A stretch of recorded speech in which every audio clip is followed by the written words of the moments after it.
I received my PhD in 2006. I have been up until 2015 in a series of 9 one-year positions across 3 states. Been on the job market every year since, and basically I am proof that there is not a lot out there for good people.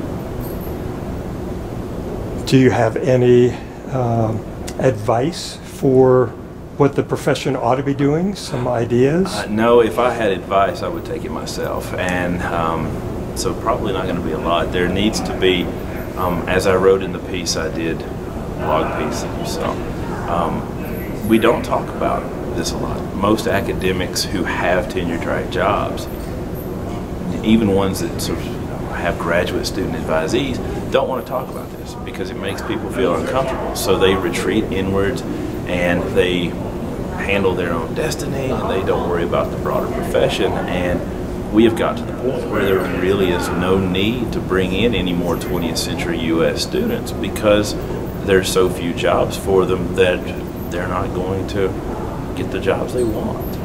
Are you disillusioned with the profession? I used to be. I was disillusioned while I was in the middle of the job situation. It is incredibly frustrating to do good work. It is incredibly frustrating to have positive reviews on your book project. It is very difficult and frustrating to have stacks of evaluations in classroom where you average 4.7, 4.8 out of 5, and then apply to jobs and no one's interested.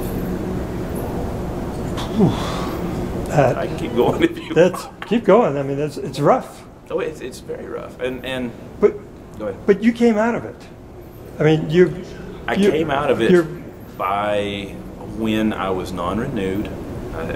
Early, I was on a visiting assistant professorship that was renewable for 3 years.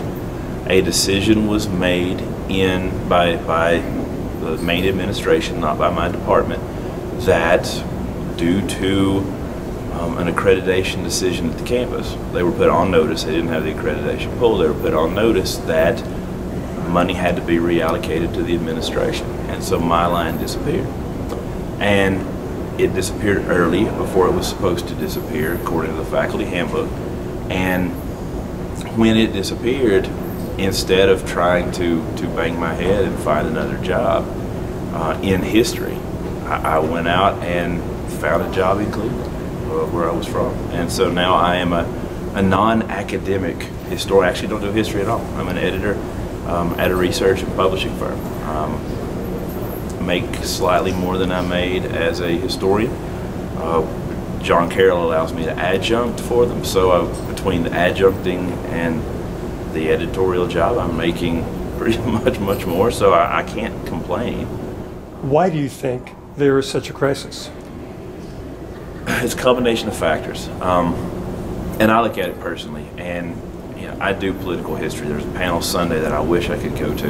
The Logoval and Osgood thesis that we are not doing enough political history, which I am on board with any hashtag for Team Logoval, Team Osgood you want to come up with. In my case, I'm caught, this is going to be a blog post I do later today, I'm caught between 2 countervailing forces. On one side, there's this trend in the broader culture and in some segments of academia that we need to teach STEM and business, and that's all we need to teach, and the only metric that's worth measuring in higher education is the wage someone is going to earn when they graduate.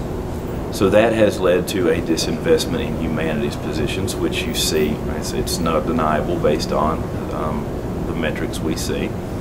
And then on the other side, because I do political history, as those jobs are being pulled, the jobs that are out there are going more and more to people who do more in vogue, more fashionable topics. And so I'm caught between sort of 2 sides here. I do really good work. I teach very well. My last department chair described my evaluations as just ridiculous and outstanding. But no one wants to take a look at me because I do the wrong type of history and there's not as many opportunities. Thank you.